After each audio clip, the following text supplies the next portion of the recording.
ನೋಡಿ, ಜಿಲ್ಲಾಸ್ಪತ್ರೆ ಆಯ್ತು, ಈಗ ಬೆಂಗಳೂರಿನಲ್ಲೂ ಸ್ಕ್ಯಾನಿಂಗ್ ಸಂಕಷ್ಟ ಎದುರಾಗಿದೆ. ದೊಡ್ಡ ಸರ್ಕಾರಿ ಆಸ್ಪತ್ರೆಯಲ್ಲೇ ಸ್ಕ್ಯಾನಿಂಗ್ ಮಷಿನ್ಗಳು ಕೆಟ್ಟು ನಿಂತಿದೆ. ವಿಕ್ಟೋರಿಯಾದಲ್ಲಿ ಎಂಆರ್ಐ ಸ್ಕ್ಯಾನಿಂಗ್ ಮಷಿನ್ಗಳು ವರ್ಕ್ ಆಗ್ತಾ ಇಲ್ಲ. ಕಳೆದ 2 ದಿನಗಳಿಂದ ಸ್ಕ್ಯಾನಿಂಗ್ ಮಷಿನ್ಗಳು ಕೆಟ್ಟು ನಿಂತಿವೆ. ಈ ಬಿಲ್ಡಿಂಗ್ ಆ ಬಿಲ್ಡಿಂಗ್ ಅಂತ ಹೇಳಿ ರೋಗಿಗಳು ಸುತ್ತಾಡುವಂತಹ ಪರಿಸ್ಥಿತಿ. ಸ್ಕ್ಯಾನಿಂಗ್ ಕೌಂಟರ್ ಬಳಿ ಬಂದು ಬರಿಗೈಯಲ್ಲಿ ಹೋಗ್ತಾ ಇದ್ದಾರೆ. ವೈದ್ಯಕೀಯ ಶಿಕ್ಷಣ ಇಲಾಖೆಯಡಿ ಬರುವಂತಹ ವಿಕ್ಟೋರಿಯಾ ಆಸ್ಪತ್ರೆ ಈಗ ಪರಿಸ್ಥಿತಿ ಯಾವ ರೀತಿ ಇದೆ ನೋಡಿ.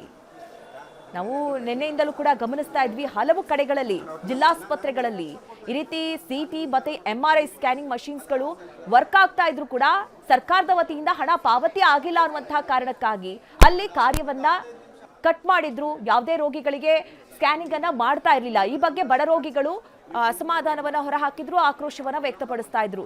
ಹೇಗೆ ದುಡ್ಡು ತರೋಣ, ಹೇಗೆ ಖಾಸಗಿ ಭಾಗದಲ್ಲಿ ಹೋಗಿ ಸ್ಕ್ಯಾನಿಂಗ್ ಮಾಡಿಸೋಣ ಅನ್ನುವಂತಹ ಪ್ರಶ್ನೆ ಮಾಡ್ತಾ ಇದ್ರು. ಈಗ ಬೆಂಗಳೂರಿನ ಪ್ರತಿಷ್ಠಿತ ಆಸ್ಪತ್ರೆ ವಿಕ್ಟೋರಿಯಾ ಆಸ್ಪತ್ರೆ. ಆದ್ರೆ ಇಂತಹ ಆಸ್ಪತ್ರೆಯಲ್ಲೇ ಎಂಆರ್ಐ ಸ್ಕ್ಯಾನಿಂಗ್ ಮಷಿನ್ ಕೆಟ್ಟು ನಿಂತಿದೆ. 2 ದಿನಗಳಾಯ್ತು, ಯಾರು ಕೇಳೋರಿಲ್ಲ. ಆಗತ್ತೆ ಮಾರಿ, ಏನ್ ಮಾಡೋದ್ರಿ ಮತ್ತೆ ಎಲ್ಲಿಂದ ಎಲ್ಲಿ ರಾಯಚೂರ್ಲಿಂದ ಬಂದೀವ್ರಿ. ಅವತ್ತು 15 ದಿನ ಕಾದ್ ಬಂದೀವ್ರಿ. ಮತ್ತೆ ಏನ್ ಮಾಡಕ್ ಆಗಲ್ಲ ರೀ. ಮತ್ತೆ ಹೇಳಿದ್ರ ಅವ್ರು 15 ದಿವಸದಿಂದ ಬಂದಿದ್ದೀರಾ. ಏನ್ ಆಗ್ಬೇಕಿತ್ತು? ಆಪರೇಷನ್ ಆಗ್ಬೇಕಂತ್ರಿ. ಏನ್ ಸ್ಕ್ಯಾನ್ ಕೊಟ್ಟಿದ್ದಾರೆ ಇವಾಗ? ಇದು ಸಿಟಿ ಸ್ಕ್ಯಾನಿಂಗ್ ಮಾಡಂತೇಳಿ ಬುಧವಾರ ದಿನ ಮಾಡ್ಕೊಡ್ತಾರಂತ್ರಿ. ಬುಧವಾರ ಕೊಡ ಡೇಟ್ ಬುಧವಾರ ಕೊಟ್ಟಿದ್ದಾರೆ. ಇವತ್ತು ಹೇಳಿದ್ರ ಬರೋದಕ್ಕೆ? ಹ್ಞೂನ್ರಿ, ಇವತ್ತು ಬರೋಕ್ ಹೇಳಿದ್ರು, ಬಟ್ ಈಗ ಮಾಡ್ಲಿಲ್ಲ. ಇಲ್ಲ, ಈಗ ನಾವ್ ಏನನ್ ಮಾತಾಡಿದ್ರೆ ಅವ್ರಿಗೂ ನಮಗೂ ಸಮಸ್ಯೆ ಅಲ್ಲ ರೀ. ಹಂಗನ್ನೋದು ನಾವು ಸುಮ್ಮನೆ ಹೋಗ್ಬೇಕಾಗಿದ್ರಿ. ಏನ್ ಮಾಡಕ್ಕಲ್ರಿ, ಅವ್ರು ಹೇಳ್ದಂಗೆ ನಾವು ಕೇಳ್ಕೊಂಡು ಹೋಗ್ಬೇಕ್ರಿ. ತುಂಬಾ ಸಮಸ್ಯೆ ಆಗುತ್ತೆ. ಬಟ್ ಏನು ತುಂಬಾ ದೂರದಿಂದ ನಂಬ್ಕೊಂಡು ಬಂದಿರ್ತೀವಿ, ಇಲ್ಲಿ ಇದಾಗ್ತಾರೆ ಅಂದ್ಬಿಟ್ಟು ಸ್ವಲ್ಪ ಇನ್ಫಾರ್ಮೇಶನ್ ಕೊಡೋದಕ್ಕೂ ಹಿಂದೆ ಮುಂದೆ ನೋಡ್ತಾರೆ. ಈಗ ಒಬ್ಬರ ಹತ್ರ ಇನ್ಫಾರ್ಮೇಶನ್ ಕೇಳಿದ್ರೆ ಇನ್ನೊಬ್ಬರ ಹತ್ರ ಸರಿಯಾಗಿ ಸಿಗೋದಿಲ್ಲ. ಅಪ್ಪಿತಪ್ಪಿ ನಾವೇನೋ ಸ್ವಲ್ಪ ತಿಳ್ಕೊಳಕ್ಕೆ ಬಂದ್ರೆ ರಿಟರ್ನ್ ಕೇಳ್ತಾರೆ. ನನಗೊಂದು ಇನ್ಸಿಡೆಂಟ್ ಅದೇ ತರ ನಿನ್ನೆ ಆಯ್ತು. ಬರೀ ಸಿಟಿ ಸ್ಕ್ಯಾನ್ ಮಾಡಿಸಿದ್ದೀನಿ. ಸಿಟಿ ಸ್ಕ್ಯಾನ್ 18ನೇ ತಾರೀಕು ಮಾಡಿಸಿರೋದು ನಾನು. 18ನೇ ತಾರೀಕು ಮಾಡಿಸಿದ್ರು ಕೂಡ ಇನ್ನೂ ಇದುವರೆಗೂ ರಿಪೋರ್ಟ್ ಸಿಕ್ಕಿಲ್ಲ. ಮನವಿ ಏನಂದ್ರೆ ಇನ್ನೊಂದು ಅಟ್ಲೀಸ್ಟ್ ಅದು ಇರೋಂಥದ್ದನ್ನಾದ್ರೂ ವರ್ಕಿಂಗ್ ಮಾಡೋ ಥರ ಮಾಡಬೇಕು. ಅದು ಇದಿರ್ಬೇಕು, ರನ್ನಿಂಗ್ ಇರಬೇಕು ಅನ್ನೋದು ನಮ್ಮ ಹೌದು.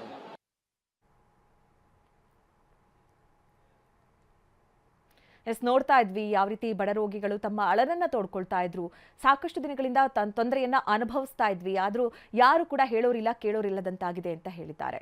ವಿಕ್ಟೋರಿಯಾ ಆಸ್ಪತ್ರೆಯಿಂದ ನಮ್ಮ ಪ್ರತಿನಿಧಿ ವಿನಯ್ ಪ್ರತ್ಯಕ್ಷ ವರದಿ ಕೊಟ್ಟಿದ್ದಾರೆ. ಬನ್ನಿ ನೋಡ್ಕೊಂಡು ಬರೋಣ.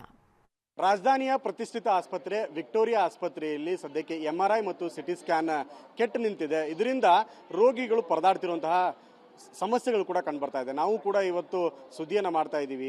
ಎಷ್ಟು ಸಮಸ್ಯೆ ಆಗುತ್ತೆ. ಈಗಾಗಲೇ ರಾಜ್ಯದ 13 ಜಿಲ್ಲಾ ಕೇಂದ್ರಗಳಲ್ಲಿ ಸಮಸ್ಯೆಗಳನ್ನು ನೋಡ್ತಾ ಇದ್ದೀವಿ. ರಾಜಧಾನಿಯ ಪ್ರತಿಷ್ಠಿತ ಆಸ್ಪತ್ರೆ, ಯಾಕೆಂದ್ರೆ ವಿಕ್ಟೋರಿಯಾ ಆಸ್ಪತ್ರೆಗೆ ಒಂದಲ್ಲ ಒಂದು ಸಮಸ್ಯೆಗಳಿಂದ ಸಾಕಷ್ಟು ಕಾರಣಗಳಿಗೆ ಬರ್ತಾರೆ ವೈದ್ಯರು ಕೂಡ. ನೀವು ನೋಡ್ಬೋದು, ಪೇಷಂಟ್ಸ್ಗಳು ಕೂಡ ನನ್ನ ಜೊತೆಗಿದ್ದಾರೆ. ಯಾಕಂದ್ರೆ ಸಣ್ಣ ಪುಟ್ಟ ಸಮಸ್ಯೆ ಆಗಿರ್ಬೋದು, ಏನೇ ಅಂದ್ರೂ ಒಂದು ಸ್ಕ್ಯಾನಿಂಗ್ ಬರೀತಾರೆ, ಎಂಆರ್ಐ ಬರೀತಾರೆ. ಇಂತಹ ಸಂದರ್ಭದಲ್ಲಿ ರೋಗಿಗಳಿಗೆ ಸ್ಕ್ಯಾನಿಂಗ್ ಸಿಗದೆ ಇದ್ದಂಥ ಸಂದರ್ಭದಲ್ಲಿ ಖಾಸಗಿಯಲ್ಲಿ ಹೋಗ್ಬೇಕಾಗತ್ತೆ. ಖಾಸಗಿಯಲ್ಲಿ ಸಾವಿರಾರು ರೂಪಾಯಿ ಖರ್ಚು ಮಾಡಬೇಕಾಗುತ್ತೆ. ಇದನ್ನ ಮಾಡೋದಕ್ಕೆ ಆಗೋದಿಲ್ಲ ಅನ್ನೋ ಕಾರಣಕ್ಕೋಸ್ಕರನೇ ಅವರು ಸರ್ಕಾರಿ ಆಸ್ಪತ್ರೆಗೆ ಬರ್ತಾರೆ. ಈ ಒಂದು ದೊಡ್ಡ ಸಮಸ್ಯೆ ಇದೆ. ಇಲ್ಲಿರುವಂತಹ ಪೇಷಂಟ್ಸ್ ನನ್ನ ಜೊತೆಗಿದ್ದಾರೆ. ಸಮಸ್ಯೆ ಆಗ್ತಾ ಇದೆ. ಏನ್ ಹೇಳ್ತಾರೆ ಕೇಳೋಣ. ಸರ್, ಮೊದಲನೇದಾಗಿ ಏನ್ ಟ್ರೀಟ್ಮೆಂಟ್, ಏನಕ್ಕೆ ಬಂದಿದ್ರಿ ಇಲ್ಲಿ? ಶ್ವಾಸಕೋಶ ತೊಂದರೆ ಇತ್ತು, ಸ್ಕ್ಯಾನಿಂಗ್ ಮಾಡಿಸಿ ಅಂತ ಕರ್ಕೊಂಡ್ ಬಂದಿದ್ರು. ಇವತ್ತು ರಶ್ ಇದೆ, ಆಗೋದಿಲ್ಲ, ಇನ್ನೊಂದ್ 2 ದಿವಸ ಬಿಟ್ಟು ಬನ್ನಿ ಅಂತ. 2 ಡೇಸ್ ಲೇಟ್ ಆಗುತ್ತೆ ಅಂತ ಹೇಳಿದ್ರು. ಅದಕ್ಕೆ ಕಾಯ್ತಾ ಇದ್ದೀವಿ. ಯಾಕೆ ಸರ್ಕಾರಿ ಆಸ್ಪತ್ರೆಗೆ ಬಂದಿದ್ದೀರಾ? ಸರ್ಕಾರಿ ಆಸ್ಪತ್ರೆ ಏನು ಪ್ರೈವೇಟ್ ಅಲ್ಲಿ ನಾವ್ ಎಲ್ಲಿ ದುಡ್ಡು ಕೊಡಕ್ಕಾಗತ್ತೆ? ಬಡವ್ರಿಗೆ ಎಲ್ಲಿ ಕೊಡಕ್ಕಾಗತ್ತೆ ಹೇಳಿ? ಶ್ರೀಮಂತ ಆದ್ರೆ ಹೋಗ್ತಾರೆ, ಬಡವ್ರುಗಳು ಗೌರ್ಮೆಂಟ್ ಹಾಸ್ಪಿಟ್ಲಿಗೆ ಬರ್ಬೇಕಲ್ಲ. ಮತ್ತೆ ಗೌರ್ಮೆಂಟ್ ಆಸ್ಪತ್ರೆಯಲ್ಲಿ ಹಿಂಗ್ ಮಷಿನ್ ಕೆಟ್ಟು ನಿಂತ್ರೆ ಸಮಸ್ಯೆ ಅದೇ ಪ್ರಾಬ್ಲಮ್ ಇದು. ಏನ್ ಮಾಡೋದು ಹೇಳಿ? ಯಾರಿಗೆ ಹೇಳ್ಕೊಳ ನಾವು ಈ ಸಮಸ್ಯೆನ ಅಲ್ವಾ? ಇದಕ್ಕೆ ಪರಿಹಾರ ಒಂದು ಮಾಡ್ಕೊಡ್ಬೇಕಲ್ವಾ? ಸರ್ಕಾರದವ್ರು ಇದಕ್ಕೆ ಗಮನ ಸೆಳಿಬೇಕು. ತೊಂದರೆ ಆಗ್ದಂಗೆ ಪಬ್ಲಿಕ್ಸ್ಗೆ ಅನುಕೂಲ ಮಾಡಿಕೊಡ್ಬೇಕು. ನೋಡಿ, ಈ ವೈದ್ಯರು ಇವರಿಗೆ ಇವತ್ತು ಶೆಡ್ಯೂಲ್ ಅನ್ನು ಕೊಟ್ಟಿದ್ದಾರೆ. ಏನಂತ, ಹೊಟ್ಟೆಗೆ ಸಂಬಂಧಪಟ್ಟಂಗೆ ಒಂದು ಸ್ಕ್ಯಾನ್ ಮಾಡಬೇಕು ಅಂತ ಹೇಳಿ. ಸದ್ಯಕ್ಕೆ ಸಿಟಿ ಸ್ಕ್ಯಾನ್ ಮತ್ತು ಎಂಆರ್ಐ ಕೆಟ್ಟು ನಿಂತಿರೋದ್ರಿಂದ 22ನೇ ತಾರೀಕು 24ನೇ ತಾರೀಕಿಗೆ ಬನ್ನಿ ಅಂತ ಬರ್ಕೊಟ್ಟಿದ್ದಾರೆ. ಕೆಲಸಗಳನ್ನು ಬಿಟ್ಟಿರ್ತಾರೆ, ಬೇರೆ ಬೇರೆ ಕಾರ್ಯಗಳನ್ನು ಬಿಟ್ಟಿರ್ತಾರೆ, ಎಮರ್ಜೆನ್ಸಿ ಅಂತ ಇರುತ್ತೆ, ಬಂದಿರ್ತಾರೆ. ಸಡನ್ ಆಗಿ ಅವರಿಗೆ ಈ ತರ ಸಿಗದೇ ಇದ್ದಂಥ ಸಂದರ್ಭದಲ್ಲಿ ಅವ್ರು ಅನಿವಾರ್ಯವಾಗಿ ಖಾಸಗಿಗೆ ಹೋಗ್ಬೇಕಾಗತ್ತೆ. MS ಕೇಳಿದ್ರೆ ಕೆಟ್ಟೇ ಇಲ್ಲ, ಸರಿ ಇದೆ ಅನ್ನೋಂಥ ಉಡಾಪೆ ಉತ್ತರವನ್ನ ಮಾಧ್ಯಮ ಜೊತೆ ಕೊಡ್ತಾರೆ, ದಬ್ಬಾಳಿಕೆಯನ್ನು ಮಾಡ್ತಾರೆ. ಸದ್ಯಕ್ಕೆ ನಾವು ಪೇಷಂಟ್ ಜೊತೆ ಮಾತಾಡ್ತಾ ಇದ್ದೀವಿ. ಸರ್, ನೀವೆಲ್ಲಿಂದ ಬಂದಿದ್ದೀರಿ? ಶಿರಾ. ಏನ್ ಸಮಸ್ಯೆ ಆಗಿತ್ತು? ಸಿಟಿ ಸ್ಕ್ಯಾನ್ ಮಾಡಿಸ್ಬೇಕಾಯ್ತು. ಹುಡುಗ ಹೊಟ್ಟೆ ಪ್ರಾಬ್ಲಮ್ ಆಗಿತ್ತು, ಹೊಟ್ಟೆ ಒಳಗಡೆ ಹುಣ್ಣಾಗಿತ್ತು. ಸಿಟಿ ಸ್ಕ್ಯಾನ್ ಮಾಡಿಸ್ಬೇಕಾಯ್ತು. ಬ್ಲಡ್ ವಾಮೆಂಟ್ ಆಗ್ತಾ ಇದೆ.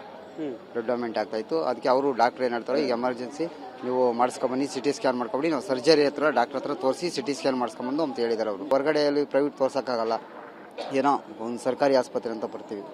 ನಿಮಗೇನಮ್ಮ ಸಮಸ್ಯೆ ಆಗಿರೋದು? ಇದು ಮಾತಾಡಕ್ಕೆ ಗಸೆ ಕಟ್ಕೊಂಡ್ಬಿಡ್ತದೆ, ನಡಿಯಕ್ ಹೋದ್ರೆ ಸುಸ್ತು. ಟಾನಿಕ್ ಮಾತ್ರೆ ಎಲ್ಲ ಕೊಡಿ ಅಂತಂದ್ರೆ ಎಲ್ಲ ದುಡ್ತಾ ಅಂತಾರೆ, ಗೌರ್ಮೆಂಟ್ ಆಸ್ಪತ್ರೆಲ್ಲೂ ದುಡ್ತಾ ಅಂತಾರೆ. ನಾವೇನ್ ಮಾಡೋಣ ಸರ್, ನಾವು ಕೂಲಿ ಮಾಡೋರು. ಖಾಸಗಿ ಆಸ್ಪತ್ರೆಗೆ ಆಗುತ್ತಾ ನಿಮಗೆ ಕೊಟ್ಟು ಅಲ್ಲಿ ಖರ್ಚು ಕೊಡೋದು? ಆಗಲ್ಲ ಸ್ವಾಮಿ, ಅಲ್ಲ ಹಂಗಿದ್ರೆ ಇಲ್ಲಿಗೆ ಯಾಕೆ ಬರೀವು, ಸರ್ಕಾರಿ ಆಸ್ಪತ್ರೆಗೆ ಯಾಕೆ ಬರೀವು ಹೇಳು. ನಾವು ಕೂಲಿ ಮಾಡ್ಕೊಂತ ತಿನ್ನೋರು. ತೊಂದರೆ ಇದೆ, ಮಾತಾಡೋಕ್ಕೂ ಕೂಡ ಕಷ್ಟ ಇದೆ. ಇಂಥ ಕೇಸಸ್ಗಳು ವಯಸ್ಸಾದವರು ಬರ್ತಾರೆ. ತುಂಬಾ ನಿಜಕ್ಕೂ ಕೂಡ ಬೇಸರ ಸಂಗತಿ ಅಂದ್ರೆ ವಿಕ್ಟೋರಿಯಾ ಆಸ್ಪತ್ರೆಗೆ ಬೇರೆ ಬೇರೆ ಭಾಗಗಳಿಂದ, ಬೆಂಗಳೂರು ಅಷ್ಟೇ ಅಲ್ಲ ಜಿಲ್ಲಾ ಕೇಂದ್ರಗಳಿಂದ ಚಿಕಿತ್ಸೆಗೆ ಸಮಸ್ಯೆಗಳನ್ನ ಹೇಳ್ಕೊಂಡು ಬರ್ತಾರೆ. ಇಷ್ಟು ನಿರ್ಲಕ್ಷ್ಯತನ ಒಳ್ಳೇದಲ್ಲ. ಇದು ಯಾವ ಸೀಮೆಯ ಪುರುಷಾರ್ಥಕ್ಕೆ ನೀವು ಈ ರೀತಿಯಾಗಿ ಸರ್ಕಾರಿ ಆಸ್ಪತ್ರೆ ಅಂತ ಹೇಳ್ತೀರಾ? ನಿಜಕ್ಕೂ ಕೂಡ ಶರಣ್ ಪ್ರಕಾಶ್ ಪಾಟೀಲ್ ಎಚ್ಚೆತ್ಕೊಳ್ಳಿ, ಕೂಡಲೇ ಕ್ರಮ ಜರುಗಿಸಿ, ಆಗ್ಬೇಕಾಗಿರುವಂತಹ ಸಮಸ್ಯೆಯನ್ನು ಬಗೆಹರಿಸಿ. ಸರ್ಕಾರಿ ಆಸ್ಪತ್ರೆಗೆ ಬರೋದೇ ಉಚಿತವಾಗಿ ಸಿಗುತ್ತೆ, ಅನುಕೂಲ ಆಗುತ್ತೆ ಅನ್ನೋ ಕಾರಣಕ್ಕೆ. ಹೀಗಾಗಿ ಎಚ್ಚೆತ್ಕೊಳ್ಳುವಂತ ಕೆಲಸವನ್ನ ಸರ್ಕಾರ ಮಾಡಬೇಕು ಅನ್ನೋದು ಕೂಡ ಟಿವಿ9 ಕಳಕಳಿಯಾಗಿರುತ್ತದೆ. ಕ್ಯಾಮರಾಮನ್ ಸಂಜಯ್ ಜೊತೆ ವಿನಯ್ ಕುಮಾರ್ ಕಾಶ್ಮೀರ, ಟಿವಿ9 ಬೆಂಗಳೂರು. ಹುಬ್ಬಳ್ಳಿಯಲ್ಲಿ ಕಸದ ರಾಶಿಯಲ್ಲಿ ಸಿರಪ್ ಬಾಟಲ್ಗಳು ಪತ್ತೆಯಾಗಿತ್ತು. ಈ ಕೇಸ್ಗೆ ಸಂಬಂಧಪಟ್ಟಂತೆ ಈಗ ವರದಿ ನೀಡುವಂತೆ ರಾಜ್ಯ ಆರೋಗ್ಯ ಇಲಾಖೆ ಸೂಚನೆ ಕೊಟ್ಟಿದೆ. ಜಿಲ್ಲಾ ಆರೋಗ್ಯ ಮತ್ತು ಕುಟುಂಬ ಕಲ್ಯಾಣ ಇಲಾಖೆಗೆ ರಾಜ್ಯ ಆರೋಗ್ಯ ಇಲಾಖೆ ಸೂಚನೆಯನ್ನ ಕೊಟ್ಟಿದೆ.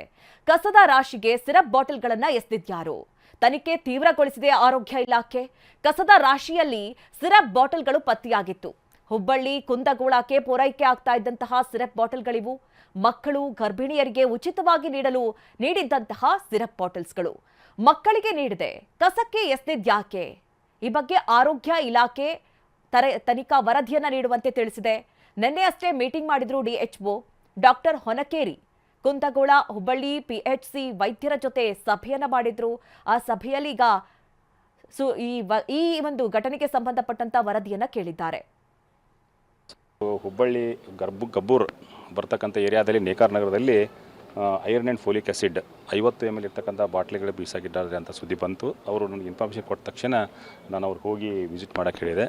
ತಕ್ಷಣ ಅವರು ಅಲ್ಲಿ ಹೋಗಿ ಸುಮಾರು 315 ಬಾಟ್ಲುಗಳು ಅಲ್ಲಿ ಬಿದ್ದಿದ್ದು ಗೊತ್ತಾಗಿದೆ. ಸೊ ಅದರಂತೆ ಟೋಟಲ್ 68,468 ಬಾಟ್ಲು ನಾವು ವಿವಿಧ ಪ್ರಾಥಮಿಕ ಆರೋಗ್ಯ ಕೇಂದ್ರ ಮತ್ತು ನಗರ ಪ್ರಾಥಮಿಕ ಆರೋಗ್ಯ ಕೇಂದ್ರ ಕುಂದಗೋಳ ಮತ್ತು ಹುಬ್ಬಳ್ಳಿ ತಾಲೂಕಿನಲ್ಲಿ ಸಪ್ಲೈ ಆಗಿದೆ. ಆ ಡ್ರಗ್ಸ್ ಯಾವ ರೀತಿ ವಿಲೇವಾರಿ ಆಗಿದೆ ಅದರ ಬಗ್ಗೆ ನಾನು ವಿಚಾರಣೆ ಮಾಡ್ತಾ ಇದ್ದೀನಿ. ಇವಾಗ ಯಾರು ಬೀಸಾಕಿದ್ರು ಅನ್ನೋ ಬಗ್ಗೆ ತನಿಖೆಯನ್ನು ಮಾಡಲು ಕ್ರಮವನ್ನು ಕೈಗೊಂಡಿದ್ದೀನಿ.